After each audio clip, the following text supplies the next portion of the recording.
do not recall that. Well, I texted you and said I needed to call you back, and then I later called you back. I'm not sure. I do not recall. You don't recall that? Okay. And do you recall the following Monday? Your Honor, I appreciate the question as it is on the form, and if the question is what she's going to read, I object to it even being asked out loud without knowing, number one, the relevance of it.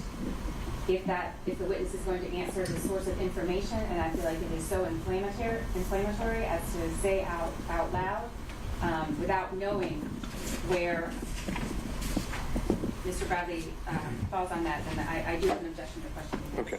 I would much rather ask it. With all due respect, if I might just for a moment. Why is it that we're not allowed to ask a question, and then when the question is asked, there's an objection made, either by the state or the lawyers for this particular witness? It appears that what the state would like to do is force us to tell you in advance every question we're going to ask before there's an objection raised. And I don't understand why they get to do that when we are obviously in the same position to say to them, tell us every question you're going to ask first. I realize it's a privilege, but that can be the questions asked, state objects, Chopra objects, and the court rules. But not being able to put it on the record because it's inflammatory or it's somehow prejudicial, I don't think that, I'm just suggesting. Sure. I don't think that. So, Mr. Stan, I'd agree with you in the general sense of things, but in this situation, Ms. Merchant offered to provide essentially her list of questions in advance, giving us a preview of what she's going to say, and that puts us in kind of a different posture in that respect, where we can actually have some sense of what's going to come out. But Ms. Merchant, I think knowing what your next question may be, since usually we don't have that opportunity, does it presuppose some knowledge on his part that we have yet to establish is inside or outside of privilege? Well, the first thing, Judge, is I gave these questions so that you wouldn't be in a situation Sure. where we were objecting and having 4 different lawyers talk about privilege, confidentiality, every single question. So I was hoping that we would ferret that out ahead of time. So this is the first that I've heard that objection to question 18. I did give the state copies of it as well, trying to be completely transparent.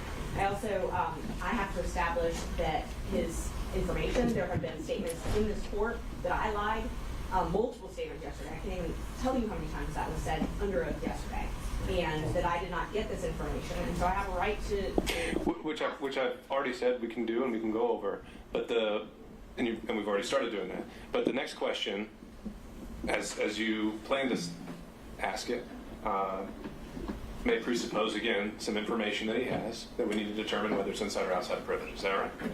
No. Well, I don't believe so, no. I mean, if we're going to talk about the privilege, I wanted to talk about it beforehand, which is why I gave all of these. I didn't know the state had objections on these questions to privilege.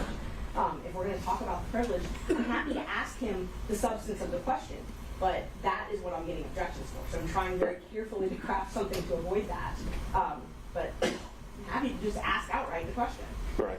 I don't see a way around that, Ms. Cross. I understand, Your Honor. I'm going to do whatever you tell me to do. The problem in the context that Ms. Merchant is posing the questions is, this was our communication, this is what I asked you, this is what you told me, and here are these texts that are supporting it. I understand the court's ruling that based on how things have gone, if Ms. Merchant feels like she needs to establish there was contact and communication, then I don't have an objection to that. However, number one, the text message that exchange that Ms. Merchant gave me is apparently not complete. And so I don't know, without making her a witness, how the state can, we're entitled to, if she's going to refer to text messages, we're entitled to an accurate representation of what those are. Mr. Bradley's looking at his phone, and that's what he's got. He is under no obligation. Ms. Merchant provided this to us, and I appreciate it. But I can't tell as I'm sitting here to object to an incomplete or an inaccurate recitation if what she gave me isn't complete. So a couple things come to mind. One would be that anything the witness is referring to on the stand, counsel at any point has the right to inspect. And so if that's what you're asking for, Ms. Cross, then I think you have a right to do that if you decided to do that. The other is as I've seen it so far, I don't think these texts are coming in as substantive evidence, but more for impeachment, in which case extrinsic evidence would never be coming in to prove them up, and he either takes her answer or he doesn't. That's how it works. So I don't see the foundation issue or the completeness issue really playing into it as it comes to impeachment. Okay. And Judge, they asked me for the relevant screenshots. I took them. He doesn't have an iPhone. I can't download the entire text message history. I told him they could go through my phone. Like, I'm hiding something. Things All right. about stop. All right, Ms. Merchant. I think at this point, again, I don't see anything extravagant about the next question on his face. I think we need to deal with it as it goes. So proceed. I asked you where I could get an affidavit from about the affair, and you responded no because you didn't think anybody would freely burn that bridge. Isn't that true? If you say so. I mean, I don't. Do you have your text if you need to refresh your memory?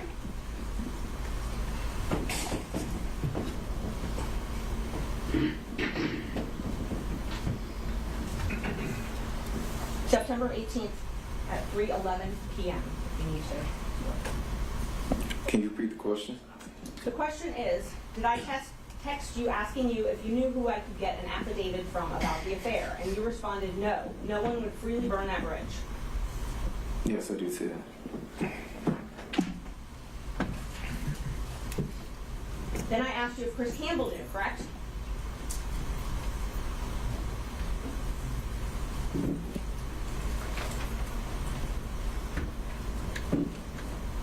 No, you asked me if under oath he would testify. Your Honor, again, I'm going to object to the source of Willis's information about that, whether that's first-hand information or not. And Mr. Campbell, of course, has a privilege too.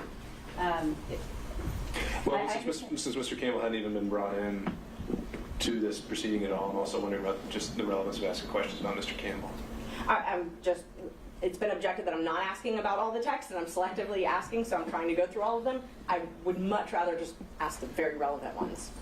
Well, I have an objection to her asking. I can't tell if the statements or the testimony provided is consistent or inconsistent without a complete set of this text exchange. And it's not clear in the text exchange what the source of Mr. Bradley's information that he's providing is. And so that is, I'm struggling, Sure. and I know everybody else is too. And again, I think you're focusing more on the merits than the impeachment value, right? If the sole purpose this is coming in is under those grounds, then you being able to match them up word for word, I don't see that as being the necessary prerequisite. But as it relates to Mr. Campbell, he's not a witness yet. He hasn't come in. I don't think he's come up really at all other than passing and maybe the firm. So why don't we skip ahead to the next questions, and you could always come back to that if somehow he has made an issue in this case. That's great, Judge. I needed some clarity because the state is objecting that it's not full and accurate. I'm keeping things out, and then they're objecting that I'm putting too much in. So I'm just trying to avoid every question having an objection, Judge.